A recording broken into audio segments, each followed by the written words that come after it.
This is Locked On Bets, the daily betting show that means business from the Locked On Podcast Network. Hosted by Lee Sterling and Kevin Rogers, they're dropping fearless picks with an inside edge to put money in your pocket. If there's action, they've got the lock. This is where smart bets start. It's Locked On Bets. Welcome to the Wednesday edition of Locked On Bets. Kevin Rogers and Lee Sterling of Paramount Sports with you. And as always, we appreciate you making Locked On Bets your first listen of the day here on the Locked On Podcast Network, the #1 sports podcast network out there. And we appreciate your support. Got a lot to get to today. NBA, college football, college basketball, NFL league. We are running the gamut today. We are going all over the place. And with that being said, let's get right to the NBA. You know why? Because we got a hidden gem. To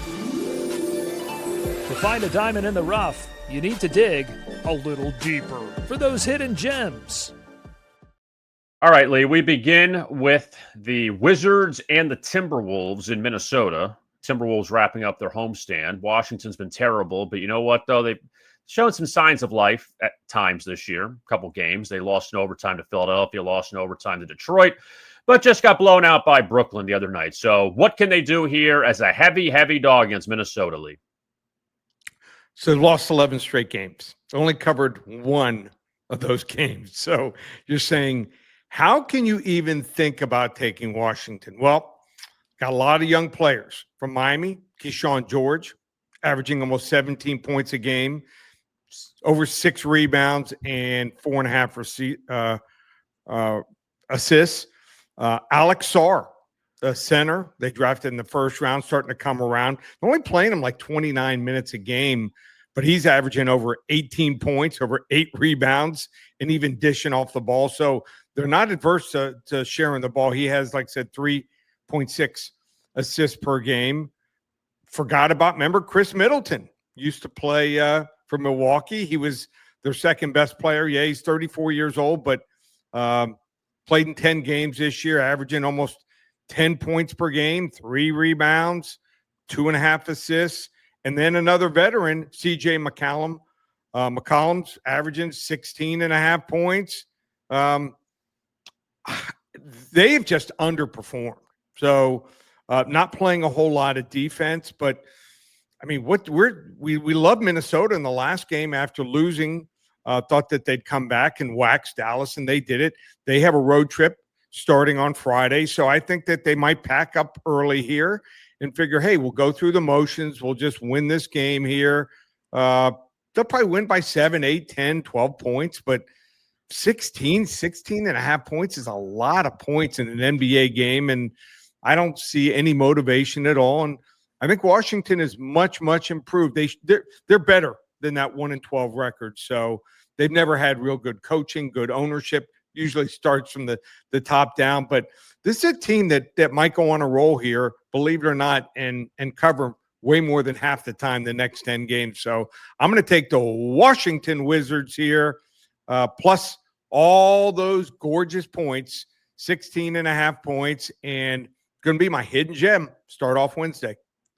It's so interesting how the Wizards plus 16.5 isn't even the biggest underdog of the night. Sacramento's getting 18.5 at Oklahoma City, who's been a complete train this year, seeing what they've done. But also Denver's laying 14.5 at New Orleans. So you have a lot of heavy wood this evening in the NBA. And also, really the best game of the night, Houston and Cleveland coming up. We'll see if the Rockets can stay on fire. They were 0-2. They've won 9 of 10. Cleveland's played well. And speaking of which, when you look at the Eastern Conference, and obviously Cleveland last year, a bit of a disappointment in the postseason. Donovan Mitchell got hurt, and we saw how Indiana made that run. I mean, Indiana's 1-13 now.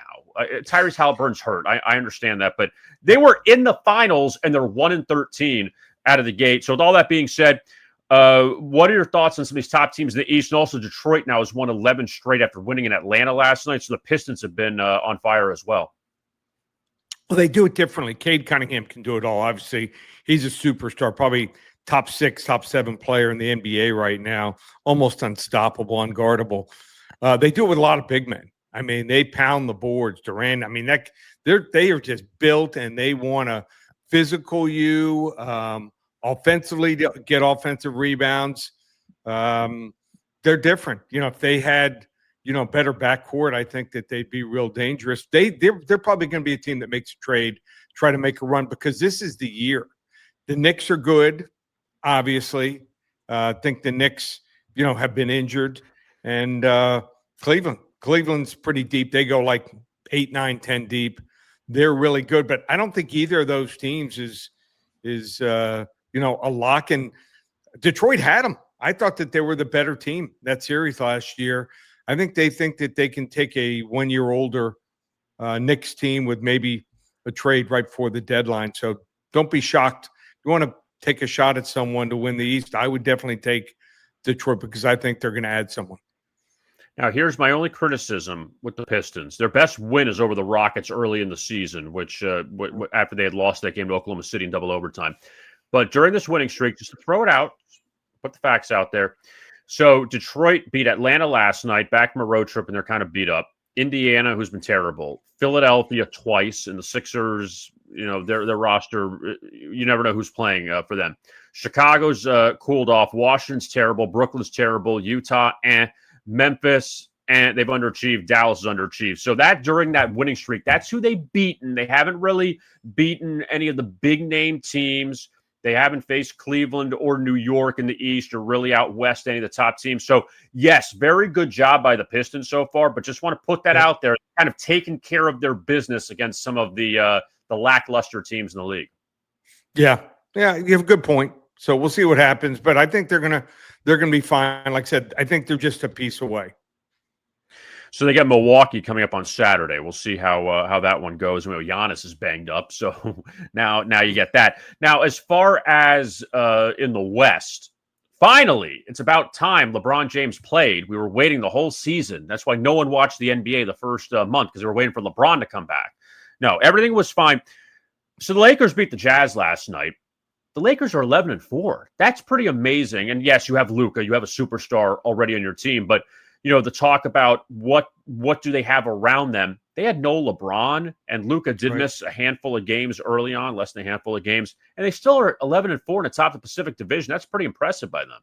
It is. And there was a couple games, they were missing both superstars. So, and I think they won one or two without both superstars. They won at Portland without Luka, without Austin Reeves. Yeah. It was a crazy game where he had like 40-something points. So turned into Superman, that game is insane. But I think the Lakers are going to be a tough out. It's obviously probably the better teams and the best team in Oklahoma City in the league. But injuries, they get into a playoff series, and I thought they got a lot of calls last year in the playoffs. A lot of calls went Oklahoma City's way. So, that complacency certainly we don't see too many teams go back-to-back just for that reason. Now, Golden State, they are in Miami tonight to take on the Heat, and they lost last night to the Magic. Just a little recap from our picks, kind of tie it in. I lost with the Blazers against the Suns.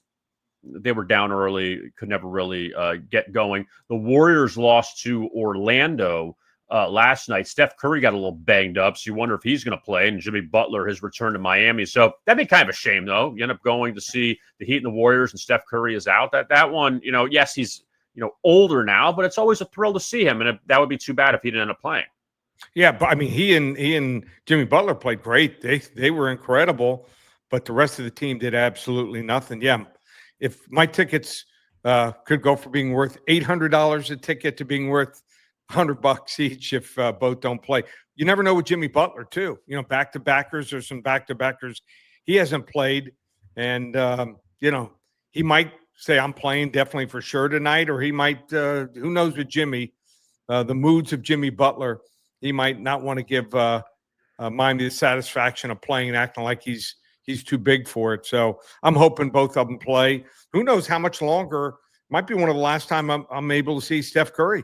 So, he's 37 years old. He's saying that, he's not sure. He's not going to commit to the Olympics when he's 40 years old. So that's the unknown. sometimes, obviously, they decline a little bit as they get older, but some of these guys like LeBron, they're playing till they're 40 or past 40. And then there's some guys that all of a sudden you're surprised and, they've made all that money. Stephen Curry's probably got mucho investment. So he could walk away from the game, but does still seem like he enjoys it. So I think he plays at least another couple of years. And I don't think Steph should play in the Olympics after we did in the last Olympics in Paris. Just be done. Like, just end on that note. Don't play anymore because of the big shots that he hit. Quickly on this before we get to some other things, Ali. So the college football playoff rankings were announced last night, the latest one, and just an update. So the top, we got to say all the teams, the top 12. Ohio State, Indiana, Texas A&M, Georgia, Texas Tech, Ole Miss, Oregon, Oklahoma, Notre Dame, Alabama, BYU, Utah. Miami's on the outside looking in at 13. Any surprises there? Anything that really stood out to you with the latest rankings? Well, I don't know if BYU and Utah deserve to be in. The reason I say that is look at Utah. They got waxed at home by Texas Tech and lost to BYU. BYU was not competitive. We're not talking about just a score. Not competitive against Texas Tech. It was a blowout. So also the committee added the AD, I believe, from Utah. So that might be thrown into the mix. But at least they did admit finally they were kind of alluding to it last week.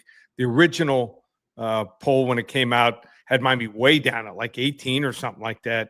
But they're saying if it is head-to-head that Miami would have an edge over Notre Dame if those were the last two teams, and it should be. Not only did Miami win the game, they were the better team. The score is not indicative of the way the game played out. So Miami's two losses were close. I mean, they could have they threw an interception. They were in Louisville's territory driving for the tying score or the winning score. And then they could have also beaten SMU, lost in overtime. Horrible calls, too, in that game. I want your thought on this really quick before we step aside. We get some more picks for the day. Who does Lane Kiffin coach next year? I'm going to say Ole Miss. I think he goes to Florida. I think he goes to Florida. Okay. A lot of people think LSU. So right. I think he's happy. I think he's found happiness. But if he wants to chase a title, and he still has it, this will be the first – looks like college football playoff he'll ever be in. Right.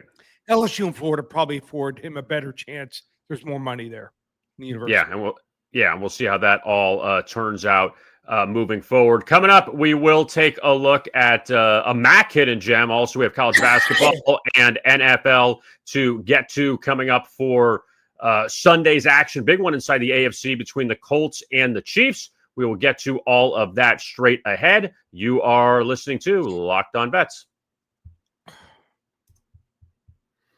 Let's talk now about FanDuel. And with FanDuel, you know what time it is. It's NFL season. And look, we're more than halfway through it. And FanDuel is an offer you don't want to miss. Right now, new customers can bet just $5 and get $300 in bonus bets if you win. That's right. Pick a bet, put down $5. And if it hits, you'll unlock $300 in bonus bets to use across the app. So what can you bet on? So many different things. You have Bills-Texans to start week 12 of the NFL tomorrow in Houston. CJ Stroud likely won't play for the Texans. Josh Allen, we know what he can do, and you can bet on his passing yard props, his rushing yard props, so many different things there. In that game, also side money line and total. You have on Sunday Colts and Chiefs, big one inside of the AFC. We'll see if the Eagles can remain on fire in Dallas. Big game in the late window on Sunday afternoon. But also it's the awards too. MVP, Matthew Stafford of the Rams. He is the new MVP favorite at FanDuel. Drake May of the Patriots also up there.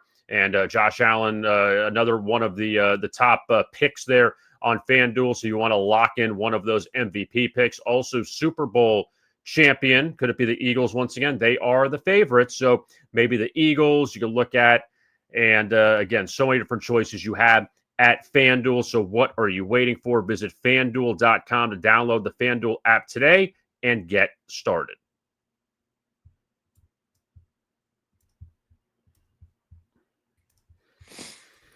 Locked On Bets continues here on a Wednesday. Kevin Rogers and Lee Sterling of Paramount Sports with you. And let's now go to the MAC, return of the MAC, in time for a hidden gem. To find a diamond in the rough, you need to dig a little deeper for those hidden gems.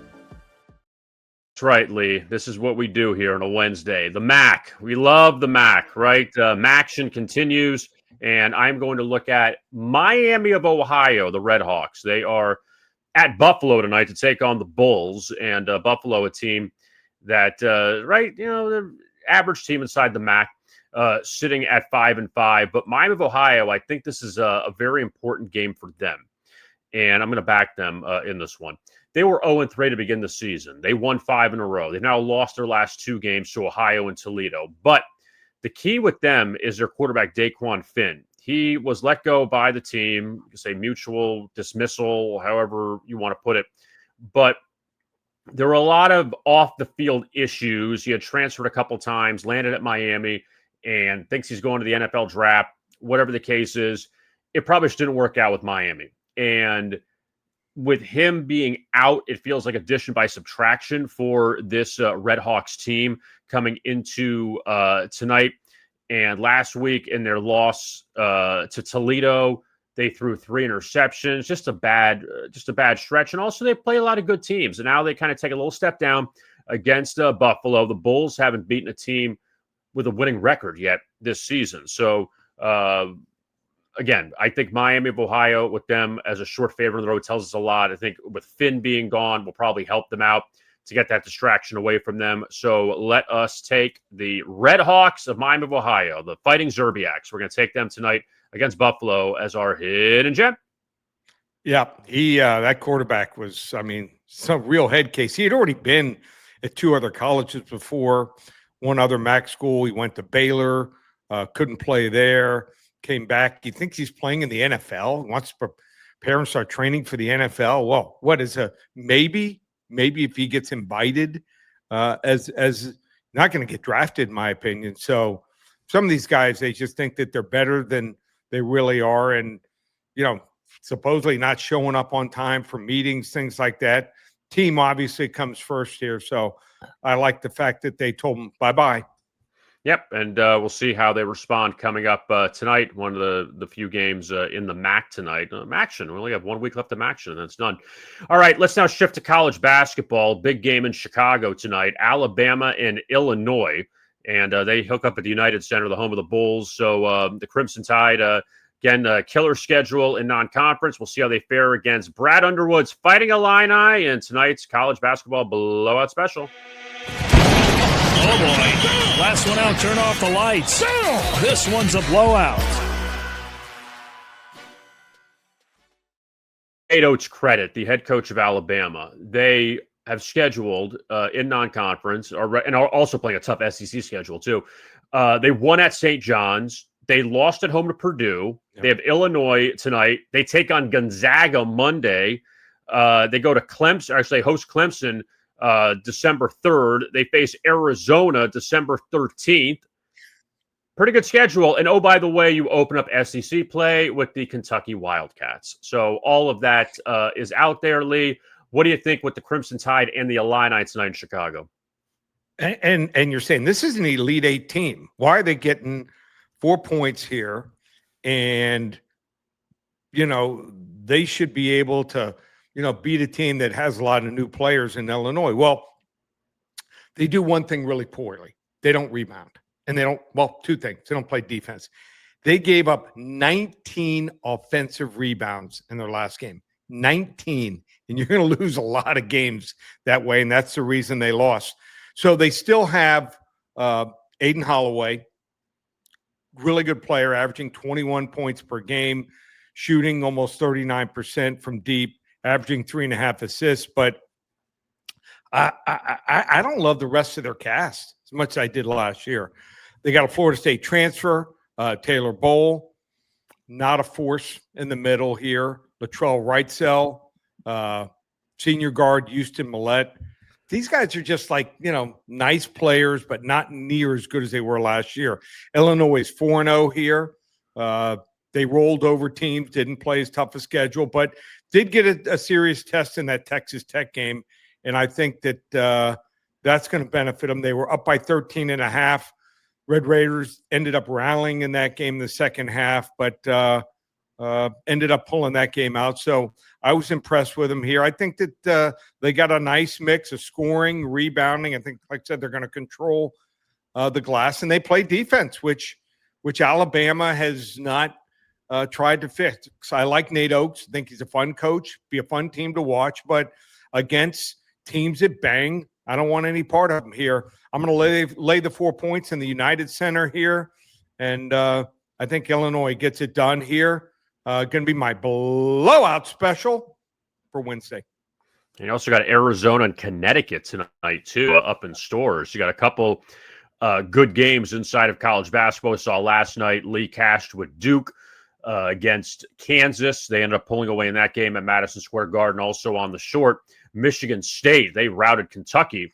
So a lot of good games in college basketball, and good to see that it keeps on rolling. So with that being said, coming up, we have our Sunday NFL lock. We'll look at the Colts and the Chiefs, the big game inside the AFC. We'll see if Indianapolis, what they could do at Arrowhead. Also, the Chiefs season hanging on by a string right now after their loss to Denver. So that is coming up right here on Locked On Bets.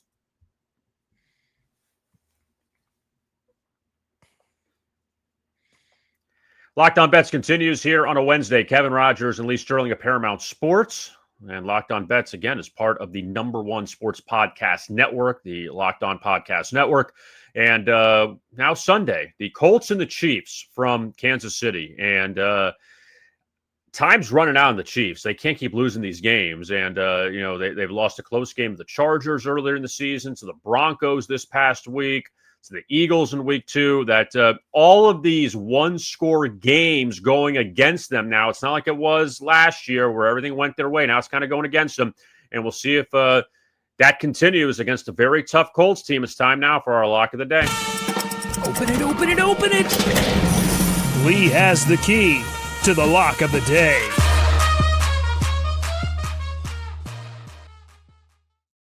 Only a big game for the Chiefs, Lee, but the Indianapolis Colts at 8-2 on the season because they are coming off of the bye. They were off that trip to Germany. They beat Atlanta in overtime. Before that, they had lost to Pittsburgh, where they really didn't play well in that game. But look, for the Colts, they need to grab as many of these as possible if they want that #1 seed in the bye in the first round of the playoffs. So, Lee, what do you like? The Chiefs, a short favorite at home against the Colts. Well, this is a must-win game here for Kansas City. They can't go to 5-6. They'd pretty much probably be out of it at that point, or the chances would be probably 10-15% at best. So must-win for them. Colts 8-2, 2-game lead in the division. I don't think it's a must game. It's not like it's an inter-division game here. Also, when they play tougher defenses, and Kansas City is ranked 4th, Rams are number 2. They had trouble in that game. Also, faced Denver's #1 defense. Lucky to win that game. So I just think that they even played Pittsburgh and lost that game. Pittsburgh better on paper than they have been statistically, but I'm still not totally sold on Danny Dimes here. So obviously Taylor, maybe the best back in the NFL, but Kansas City's defense is still real good. The reason they lost that last game was not their defense. It was the offense. I mean, Patrick Mahomes missed. He was 29 for 45, missed 16 times. And 3 or 4 of them, he had receivers down the field, either didn't spot him or overthrew him. Look at his top 3 deep ball threats. Xavier Worthy, Rashee Rice, and Hollywood Brown. The longest pass that each one of them caught, and total 13 catches, was 11 yards. 11, 11, and 10 yards. So just overthrew guys. He just wasn't on here. He'll be at home.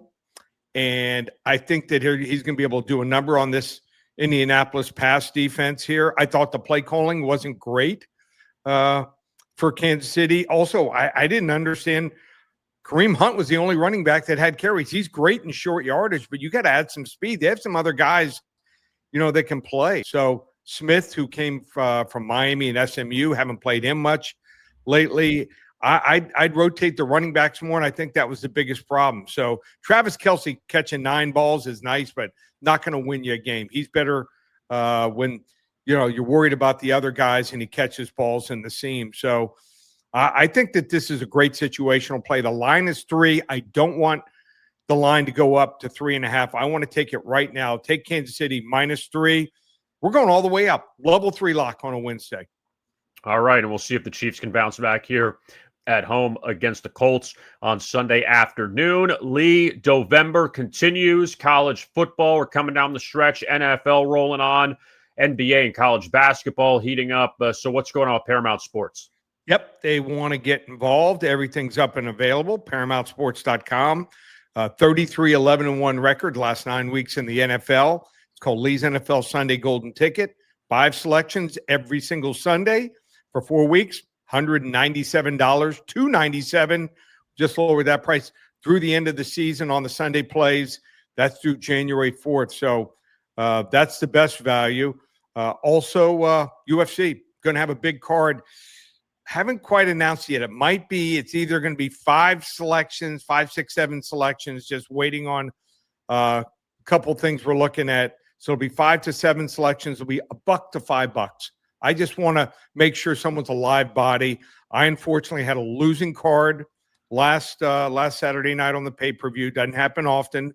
We've still won 18 of the last 24 cards. So you want to get in on the UFC. It's going to be 5 to 7 selections, somewhere between $1 and $5. You just want to make sure you have a pulse. And I know if I win for you, you're going to come back. So check everything out. The player props have been red hot in the NFL and college football until Monday night. I think we were on like a 10-0 run in the NFL.